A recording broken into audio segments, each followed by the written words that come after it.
शिवरात्रि का व्रत फाल्गुन कृष्ण त्रयोदशी को होता है। कुछ लोग चतुर्दशी के दिन भी इस व्रत को करते हैं।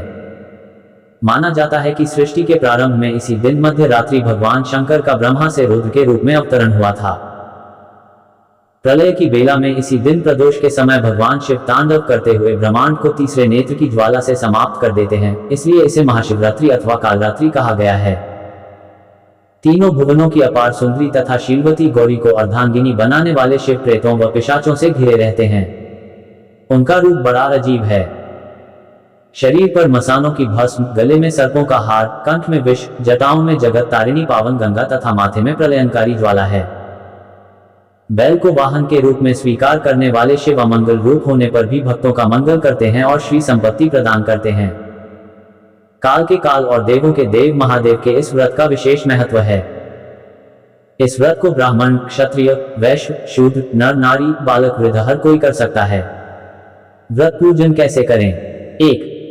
इस दिन प्रातः काल स्नान ध्यान से निवृत्त होकर अनशन व्रत रखना चाहिए। 2.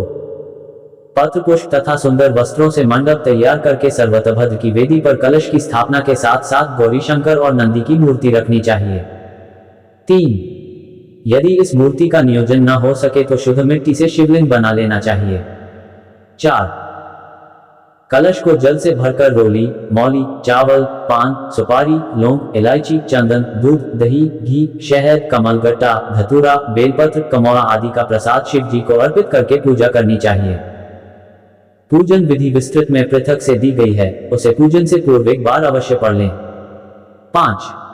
रात को जागरण करके शिव की स्तुति का पाठ करना चाहिए।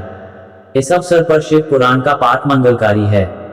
शिव आराधना स्तोत्रों का वाचन भी लाभकारी होता है। 6. इस जागरण में शिव जी की 4 आरती का विधान जरूरी है। 7. शिवरात्रि की कथा कहें या सुने। महाशिवरात्रि की प्रामाणिक और पौराणिक कथा। 8. दूसरे दिन प्रातः जौ, तिलखीर तथा बेलपत्रों का हवन करके ब्राह्मणों को भोजन कराकर व्रत का पारण करना चाहिए।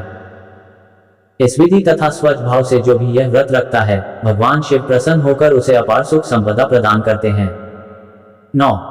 भगवान शंकर पर चढ़ाया गया नैवेद्य खाना निषिद्ध है। ऐसी मान्यता है कि जो इस नैवेद्य को खा लेता है वह नरक के दुखों का भोग करता है।